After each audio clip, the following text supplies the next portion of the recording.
मैं मुंह लपेटे कमरे में पड़ी थी। मेरा मिजाज पूरी तरह खराब हो चुका था। इतने में पापा कमरे में आए और कहने लगे, अरे अर्शी, तू क्यों छोटी छोटी बातों पर दिल खराब कर लेती है? शादी ही तो करनी है, ऐसी कौन सी मुश्किल बात है। चल अब ये गोलियां खा ले, देखना कितनी जल्दी तेरी शादी हो जाएगी। मैंने अजीब सी नज़रों से पापा की तरफ देखा। भला इन नीली पीली गोलियों से मेरी शादी का क्या ताल्लुक था? पापा ने मुझे ज़बरदस्ती उठा कर बिठाया और कहने लगे, इतना सोचने की क्या ज़रूरत है? मैं तेरा बाप हूँ और जो भी करूँगा तेरे हक़ में बेहतर ही करूँगा। ये गोलियाँ भी तेरी शादी के लिए हैं। पापा की बात मेरे सर के ऊपर से गुजर रही थी, लेकिन पापा के आगे मेरी कहाँ चलती, इसलिए मैंने खामोशी से वे गोलियाँ खा ली। मैंने पापा से पूछा कि ये किस चीज़ की गोलियाँ हैं और आप कहाँ से लाए हैं? तो पापा ने मेरी बातों को जवाब देने की बजाय मुझे अपनी पिछली बातों के किस्से सुनाने शुरू कर दिए। मैं बहुत ध्यान से पापा की बातें सुन रही थी। पता नहीं मेरी किस्मत में क्या लिखा था। 38 साल की उम्र में भी मैं अपने बाप की दहलीज पर बैठी हुई थी, जबकि मेरी उम्र की सारी लड़की अब तक 4 बच्चों की माँ बन चुकी थी। मैं तो किसी की शादी में भी जाती तो एक कोने में छुप कर बैठ जाया करती। लोगों की चुपती नज़रें और सवाल मुझ पर किसी पल चैन नहीं लेने देते। अब तक ना जाने कितने लोग मेरा रिश्ता लेकर हमारे घर आए थे, लेकिन जाने से पहले वे इनकार करना भूलते। कभी मैं अपना चेहरा आईने में देखती तो कभी अपने बालों में उतरती चांदनी को महसूस करके आंसू बहाने लगती। कभी कभी मैं पापा से जिद लगाती कि वे किसी से भी मेरा रिश्ता करवा दें। मैं अब इस घर में नहीं रहना चाहती। हर लड़की की तरह मेरी भी ख्वाहिश थी कि मेरी ज़िंदगी में कोई मर्द हो जिसे मैं अपना कह सकूं और उसके साथ अपना सुख दुख बांट सकूं। मेरी ज़िंदगी में मेरे बूढ़े बाप के सिवा और कोई नहीं था। और बहुत सी बातें ऐसी होती हैं जो इंसान अपनी माँ बाप से नहीं बल्कि अपने जीवन साथी से करते हैं, लेकिन वे जीवन साथी शायद मेरी किस्मत में लिखा ही नहीं था। मैं अब इन हालात से तंग आ चुकी थी। जब भी बाबा से शादी की बात करती या कोई रिश्ते वाले इनकार करके जाते तो पापा वही 7 गोलियां लेकर मेरे पास आ जाते और गोलियां खिलाकर कहते, देखना जल्दी तेरी शादी हो जाएगी। कभी कभी तो मुझे लगता कि उम्र के साथ साथ पापा का दिमाग भी खराब हो गया है। भला गोलियां खाने से किसी की शादी कैसे हो सकती है? जब तक पापा खुद किसी अच्छी जगह मेरा रिश्ता ना करवा देते, गोलियों से कुछ नहीं होना था। गोलियों के आसरे में 5 साल गुजार चुकी थी। फिर एक दिन मेरे लिए शहर के एक बड़े वकील का रिश्ता आया, जिसकी बीवी का इंतकाल हो गया था और उसकी एक बेटी थी। मैंने पापा से कहा कि मुझे इस रिश्ते पर कोई एतराज़ नहीं है, आप मेरा रिश्ता यहाँ कर दें। लेकिन पापा ने यह कहकर इनकार कर दिया कि वे किसी शादीशुदा मर्द से मेरी शादी हरगिज़ नहीं करेंगे। पापा की इस बात पर मुझे बहुत गुस्सा आया। अब मैं कोई 16-17 साल की जवान लड़की नहीं रही जिसके लिए पापा के मनपसंद रिश्ते आते। पापा की इस ख्वाहिश ने मेरी उम्र निकाल दी, लेकिन पापा को अब भी इस बात का एहसास नहीं हुआ। मैं गुस्से में वापस अपने कमरे में चली गई। कुछ देर में ही पापा कमरे का दरवाज़ा ज़ोर से बजाने लगे। मजबूरन मुझे दरवाज़ा खोलना पड़ा, लेकिन मैंने सोच लिया था कि मैं पापा से कोई बात नहीं करूँगी। जब पापा को मेरे जज्बात की परवाह नहीं थी और ना ही मेरी बढ़ती उम्र का एहसास था, तो मुझे भी उनसे कोई बात नहीं करनी थी। पापा कमरे में आए और आकर प्यार से मुझे समझाने लगे कि अर्शी, इतनी जल्दी पर जोर न डाल, तेरी किस्मत में बहुत अच्छा लड़का लिखा है। मैंने गुस्से में पापा से कहा कि वे अच्छा लड़का कब आएगा? जब मैं बूढ़ी हो जाऊंगी, क्योंकि आधी उम्र तो गुजर चुकी है। पापा ने वही 7 गोलियां और दूध का गिलास मेरे आगे रखा और कहने लगे, उसे पी लो, फिर देखना कैसा अच्छा लड़का मिलेगा। मैंने पापा से साफ साफ कहा कि अब वे मुझे कोई गोलियां नहीं खानी। इतने सालों से जब भी मैंने शादी का नाम लिया है, आपने यही गोलियां खिलाकर मुझे खामोश कर दिया। लेकिन इन गोलियों से कुछ नहीं होने वाला। पापा कहने लगे, ये जादू की गोलियां हैं, ये तेरी किस्मत बदल देंगी। मैंने गुस्से से पापा को देखा, जो पता नहीं किस ज़माने में जी रहे थे। अब तक तो उन गोलियों से ना ही मेरी किस्मत बदली और ना ही मेरी शादी हुई। ऐसा नहीं था कि मेरे रिश्ते नहीं आते थे, लेकिन ना जाने क्यों रिश्ते वाले हमेशा इनकार ही करके चले जाते, या फिर उनके इनकार से पहले पापा खुद मना कर देते थे। शुरू में पापा ने जब मुझे गोलियां खिलानी शुरू की तो मैं बहुत परेशान हुई और हैरान भी हुई। लेकिन फिर पापा ने मुझे बताया कि इन गोलियों से मेरी खूबसूरती में इजाफा होगा और हालात ने जो मेरे चेहरे को तबाह कर दिया है उस पर दोबारा रौनक आ जाएगी। पापा की बात सुनकर मैं खुश हो जाती और दूध के साथ गोलियां खाकर थोड़ी ही देर में नींद की वादियों में उतर जाती। लेकिन 5 साल गुजरने के बाद भी ना ही किस्मत का दरवाज़ा खुला और ना ही कोई मेरी बारात लेकर आया। मेरी उम्र तकरीबन 38 साल हो चुकी थी और एक लड़की के लिए इतनी ज़्यादा उम्र में रिश्ता आना बहुत मुश्किल था। इसलिए मेरी उम्मीद ने दम तोड़ दिया। मैं हर वक्त किसी न किसी कोने में छुपकर आंसू बहाने लगी। मैंने पापा से कह दिया कि अब अगर मेरा रिश्ता ना हुआ तो मैं अपनी जान ले लूँगी। मेरे हाल देखकर पापा ने मुझे वही 7 गोलियाँ खिलाई और तसल्ली के बोल कह दिए। दूसरे दिन कुछ रिश्ते वाले हमारे घर चले आए। लड़के की बहन एक रिश्ते वाली खाला के साथ आई थी और उसने पहले ही नज़र में मुझे पसंद करा। ये बात मेरे लिए बहुत हैरान वाली थी। उम्र बढ़ने के साथ साथ मेरे चेहरे पर झुर्रियाँ भरने लगी थी। मुझे लगा कि उनका भाई शायद मुझसे कहीं ज़्यादा उम्र वाला होगा या फिर पहले से शादीशुदा होगा, इसलिए उन्होंने मुझे पसंद कर लिया है। लेकिन जैसे ही तस्वीर मेरे हाथ में आई मेरे होश उड़ गए। वे तो उम्र में मुझसे काफ़ी छोटा और जवान लड़का था। तस्वीर में कोई ऐब नज़र नहीं आ रहा था और ना ही उन्होंने लड़के में कोई नुक्स बताया। मैं हैरान व परेशान से बार बार तस्वीर को देख रही थी और फिर उन लोगों के जाने के बाद जब यही बात मैंने पापा से कही तो पापा हंसकर कहने लगे कि तेरी किस्मत खुल गई है, तुझे अब भी परेशानी है। पापा ने इस रिश्ते के लिए जैसे ही हामी भरी तो मैं भी खुशी से झूम उठी। पापा की गोलियां काम कर गई। पापा ने महीने भर में ही मेरी शादी की तारीख तय कर दी और जल्दी जल्दी शादी के सारे इंतज़ाम भी मुकम्मल कर लिए। पापा ने मुझे खुद अपने हाथों से रुखसत कर दिया और मुझे यकीन ही नहीं हो रहा था कि मैं पापा के घर से रुखसत होकर अपने ससुराल की दहलीज पर पहुंच गई हूं। मैं लाल जोड़े में दुल्हन बनी बैठी थी और मेरी उम्र बहुत ज़्यादा हो चुकी थी, लेकिन अरमान तो अभी भी मेरे दिल में पहले की तरह ही जवान थे।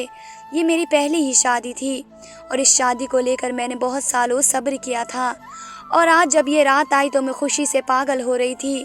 कितने सालों से ये ख्वाहिश किसी चिंगारी की तरह मेरे मन में दबी हुई थी कि मेरी ज़िंदगी में भी कोई मर्द हो जो मुझे चाहे, जिसके लिए मैं भी सब कुछ हूँ और जो मेरे लिए सारी दुनिया के सामने खड़ा हो जाए। और आज ये चिंगारी बुझ गई क्योंकि मैं निकाह करके उसके घर चली आई। 38 साल की उम्र में दुल्हन बनना एक अलग ही तजुर्बा था और मैं बार बार ख़ुद को आईने में देख रही थी। दिल में बहुत सवाल उठ रहे थे कि मैं कहीं ज़्यादा उम्र की तो नहीं महसूस हो रही। कहीं ऐसा ना हो कि शादी की पहली रात ही मैं अपने शौहर के दिल में जगह ना बना पाऊँ, वे मुझे बूढ़ी ना समझ बैठे। मैंने शादी से पहले अपने बाल भी रंग करवा लिए थे। जैसे ही मुझे दरवाजे पर आहट का एहसास हुआ तो मैं फ़ौरन घूंघट डालकर बिस्तर पर बैठ गई और ख़ुद को तसल्ली देने लगी कि ऐसा कुछ नहीं होगा। कम उम्र लड़कियों की तरह मुझे शर्माना तो नहीं आया, लेकिन मैं नज़र झुका कर बैठ गई। इमरान को लेकर मेरे दिल में बहुत से जज्बात पैदा हो रहे थे। इमरान कमरे में आए और मेरे पास आकर बैठ गए। ना ही उन्होंने मेरा घूंघट उठाया और ना ही कुछ देर तक कोई बात की। मुझे अजीब सी घबराहट होने लगी। वे उम्र में मुझसे कुछ कम थे और बहुत ही खूबसूरत भी थे। मुझे ये ख्वाब सता रहा था कि कहीं उनके घर वालों ने ज़बरदस्ती तो उनकी शादी मेरे साथ न कर दी। उन्होंने मुझसे कहीं ज़बरदस्ती तो शादी नहीं की। दरअसल शादी से पहले मेरी और इमरान की कोई मुलाकात न हो सकी, सिर्फ हमने एक दूसरे की तस्वीर ही देखी थी। जब कुछ देर तक इमरान ने मुँह से कोई लफ्ज़ नहीं निकाला तो मैंने खुद ही अपना घूंघट उठा लिया। मेरा सारा वजूद ठंडा पड़ गया। मुझे एहसास हो गया कि उन्होंने मुझसे ये शादी ज़बरदस्ती की है। मैंने फ़ौरन ही इमरान का हाथ थामा और उन्हें यकीन दिलाना चाहा कि मैं सारी ज़िंदगी उनसे वफ़ादार रहूँगी और उनकी खिदमत करूँगी। वे मुझे एक मौका दे दें। मेरी बात सुनकर इमरान अजीब अंदाज से हंस पड़े और कहने लगे, तुम्हें मौका देने की क्या ज़रूरत है, तुम तो पहले ही एक तजुर्बेकार औरत हो। इमरान की बात सुनकर मैं शर्मिंदा हो गई। मुझे लगा कि शायद वे मुझे मेरी उम्र का ताना दे रहे हैं, क्योंकि मैं उम्र में उनसे तकरीबन 5 साल बड़ी थी और उसकी वजह से मुझे लगा था कि वे मुझे नहीं अपना सकेंगे। लेकिन बात कुछ और ही थी। इमरान ने अपना मोबाइल फ़ोन निकाला और स्क्रीन पर कुछ बटन दबाने के बाद जैसे ही अपने फ़ोन को मेरे सामने रखा तो मेरे कदमों तले ज़मीन निकल गई, क्योंकि उनके मोबाइल फ़ोन की स्क्रीन पर कोई और नहीं बल्कि मैं थी और जो मुझे नजर आ रहा था उसे देखकर मेरे कदमों तले जमीन निकल गई। मेरी ऐसी तस्वीर इमरान के मोबाइल में किसने भेजी, मैं समझ नहीं पाई। मैंने हैरत और आंसू भरी नजरों से इमरान की तरफ देखा और पूछा क्या है, तो वे नफरत से कहने लगे कि ये तो तुम मुझे बताओगी, ये क्या है? तुम्हारी ऐसी तस्वीर मेरे पास मौजूद है और तुम मुझसे पूछ रही हो कि क्या है? तुम खुद देखो कि तुम्हारी कैसी तस्वीर है, इसमें क्या नजर आ रहा है। ये तस्वीर खुद चीख चीख कर बता रही है कि तुम तो पहले से। इमरान ने नफरत से अपना मुंह फेर लिया। तो तुम पहले से ही पूरी तजुर्बेकार हो। अगर मैंने निकाह से पहले ये तस्वीर देखी होती तो मैं तुमसे कभी शादी का सोच भी नहीं सकता था। मैंने तो ये सोचकर तुम्हें अपना बनाया था कि तुम एक कुंवारी और ज़्यादा उम्र की सीधी औरत हो जिसकी अब तक शादी नहीं हुई, और मैं तुम्हें आसरा दूंगा और हम एक साथ ज़िंदगी अच्छी गुजारेंगे। लेकिन मुझे क्या मालूम था कि मुझे शादी की रात तुम्हारी ऐसी तस्वीर मिलेगी जिसे देखकर मेरे सर पर आसमान गिर पड़ेगा। तस्वीर को देखकर मुझे पता चला कि तुम क्या हो। आज की रात ऐसे घूंघट डाल कर बैठी हो जैसे बहुत हया वाली हो। अगर तुम ये सब पहले ही कर चुकी हो तो फिर मुझसे शादी क्यों की और ख़ुद को कुंवारा जाहिर करने का ड्रामा क्यों किया? इमरान के लफ्ज़ों में मेरे होठों को सिल दिया। मैं खामोशी से उनके चेहरे को तक रही थी। बहुत कुछ कहना चाहती थी लेकिन ज़ुबान साथ देने को तैयार न थी। कुछ देर पहले जो एहसास और जज्बात मेरे दिल में थे वे सब खत्म हो गए और अब मुझे समझ नहीं आ रहा था कि मैं इमरान से क्या कहूँ। वे सारे लफ्ज़ जो मैं पिछले 1 महीने से छुपाए बैठी थी और सारे इशारे जो मुझे इमरान के लिए कहने थे वे सब कहीं खो से गए। मैं नहीं जानती थी कि मेरी ऐसी तस्वीर मेरे पति के पास कहाँ से आई, लेकिन जो भी था अब सब खत्म हो गया। मेरी ऐसी तस्वीर देखने के बाद तो इमरान कभी मुझे अपनी ज़िंदगी में न रखता और मैं मुरादों के बाद उम्र के इस हिस्से में आकर मेरी शादी हुई और मैं अपने घर की हुई और पहली ही रात में ये सब कुछ मिट्टी में मिल गया। मेरी आंखों से आंसू की लहर बह रही थी। मेरी तस्वीर अब भी मेरे सामने खुली पड़ी थी जिसमें मैं अपनी आंखें नीचे की क्योंकि इससे ज़्यादा मैं इस तस्वीर को नहीं देख सकती थी। मेरे सर पर सातों आसमान गिर पड़े क्योंकि इमरान कह रहे थे कि तुम तो बहुत ही मक्कार निकली, पता नहीं किस किस के साथ। मैंने उनकी पूरी बात सुने बगैर ही अपने दोनों हाथ अपने कानों पर रख लिए। इमरान के लफ्ज़ मेरी रूह को छलनी कर रहे थे। मेरा पिछला वक्त बहुत मुश्किल से गुजरा, मुझे पहले कांटे ही मिले थे। मैं आंखें बंद करके गुजरे वक्तों को सोच रही थी जहां मुझे कुछ पल का भी सुकून ना हो सका, और अब जब मैंने सुकून की सांस लेने का सोचा तो भी सब खराब हो गया। मेरा नाम अर्शी है और मेरा ताल्लुक़ पंजाब से है। मेरे माँ बाप बहुत ही अच्छे और मोहब्बत करने वाले थे, लेकिन फिर किस्मत ने धोखा दिया और मेरी माँ दूसरे बेटे की पैदाइश पर हमें छोड़कर हमेशा के लिए चली गई। छोटी सी उम्र में ही मुझ पर अपने भाई की जिम्मेदारी आ गई। पापा तो नौकरी पर चले जाते, सुबह घर से निकलते तो शाम को वापस आते। मैं खुद से 7 साल छोटे भाई को सारा दिन संभालती रहती। ना ही मैंने बचपन की कोई खुशी देखी और ना ही कभी खिलौने से खेली। मेरे पास तो घर और भाई की जिम्मेदारी से ही फुर्सत नहीं थी। पापा ने मुझे तालीम भी हासिल करने नहीं दी क्योंकि अगर मैं स्कूल जाती तो घर को कौन देखता, इसलिए मैं नहीं पढ़ी थी और सारी तवज्जो और जान अपने भाई पर लगा दी। मेरा छोटा भाई जीशान बहुत शरारती था। घर के कामकाज के साथ मैं उस पर भी पूरी नज़रें रखती, लेकिन अगर कभी मुझसे ज़रा सी चूक होती या निशान को कोई मामूली सी चोट भी लग जाए तो पापा मुझे बुरी तरह पीटने लगते। पापा को जीशान बहुत ज़्यादा अजीज़ था। उसको अगर एक खरोच भी आ जाती तो पापा की आंखों में आंसू आने लगते, जबकि मेरी बड़ी से बड़ी तकलीफ भी पापा को नज़र नहीं आती। कम उम्र से ही काम करने की वजह से मेरे हाथ जगह जगह से जल चुके थे, लेकिन पापा ने कभी मेरे उन जले हाथों पर नज़र नहीं डाली और ना ही कभी मेरे दर्द महसूस किए। मैं बीमार होती या दुखी होती हमेशा बावर्ची खाने में छुप कर ही आंसू बहा लिया करती। उसे कभी कुछ अच्छा सिखाने की कोशिश करती तो पापा से मेरी झूठी सच्ची शिकायत लगाता और पापा मुझे डांटते और मारने लगते। जब 10वीं के इम्तिहान में उसके नंबर कुछ खास नहीं आए तो उसका किसी अच्छे कॉलेज में एडमिशन ना मिला तो पापा ने उसका एक दूर दराज के कॉलेज में दाखिला दिलवा दिया और हॉस्टल में रहने लगा और मैं पापा के साथ घर में तन्हा रह गई। जीशान के जाने के बाद मुझे एहसास हुआ कि उसके होने से ही मेरी ज़िंदगी में कुछ रौनक थी। अब तो ये घर वीरान हो गया। जीशान के जाने के बाद पापा भी मेरे करीब हो गए। वे उठते बैठते मुझे पूछने लगे और इस बात ने मुझे बहुत खुश कर दिया। अक्सर पापा मेरे कमरे में चले आते और घंटों मेरे साथ गुजारते, मुझसे बहुत सी बातें करते। जैसे जैसे उनकी उम्र में इजाफा हो रहा था, उनके रवैये में भी बदलाव आ रहा था और मैं उनके लहजे में अपने लिए मोहब्बत महसूस करने लगी। उसी बात ने मुझे नई ज़िंदगी दी। जीशान को गए 5 साल होने वाले थे, लेकिन वे पलट कर वापस नहीं आया। पापा उसे बहुत पैसे भेजा करते। मैं पापा से जब भी कहती कि जीशान को वापस बुलवा लें, तो पापा इनकार कर देते और मोहब्बत से कहते मेरी अर्शी है ना मेरे साथ। लेकिन बहुत जल्दी पापा का इस मोहब्बत भरे लहजे का राज भी खुलकर मेरे सामने आ गया, जिसमें किसी अमीरजादी से शादी कर ली थी और वह उसके बंगले में शिफ्ट हो गया। ना ही वे वापस आना चाहता था और ना ही वह अब हमसे कोई रिश्ता रखना चाहता था, लेकिन अपने बेटे का भरम रखने के लिए पापा ने ये बात मुझसे छुपा ली। मैं भी पापा को शर्मिंदा नहीं करना चाहती थी। मैंने उन्हें पिछली सारी बातों के लिए माफ़ कर दिया, इसलिए पापा की मोहब्बत को कबूल करके उनके साथ खुशी से ज़िंदगी गुजारने लगी। मगर कुछ वक्त में ही मुझे एहसास हो गया कि पापा मेरे लिए आने वाले हर रिश्ते को इनकार कर देते या रिश्ते वाले खुद ही मना करके चले जाते। कुछ सालों तक यह सिलसिला ऐसा ही चलता रहा और पापा ने शादी के नाम पर मुझे गोलियां खिलानी शुरू कर दी। और खुदा खुदा करके जब इमरान से मेरी शादी हुई, तो शादी की रात मुझे ही अपनी ऐसी तस्वीर देखने को मिली कि जिनके बाद मैं खुद से नज़रें मिलाने लायक भी ना रही। मैंने लड़खड़ाते लहजे में इमरान को बताना चाहा कि ये तस्वीर मेरी नहीं है और ना ही मुझे इनके बारे में कुछ पता है, मगर मेरी बात सुनकर इमरान ने मुझे बहुत नफ़रत से देखा और कहने लगे कि तुम बड़ी ढीठ हो जो झूठ पर झूठ कह रही हो। गौर से देखो, ये तुम्हारा ही कमरा है और तुम्हारा ही बिस्तर है। तो मैंने गौर से देखा तो वाकई वे मेरा कमरा था। दीवार का वही नीला रंग मेरी बर्बादी की दास्तां सुना रहा था।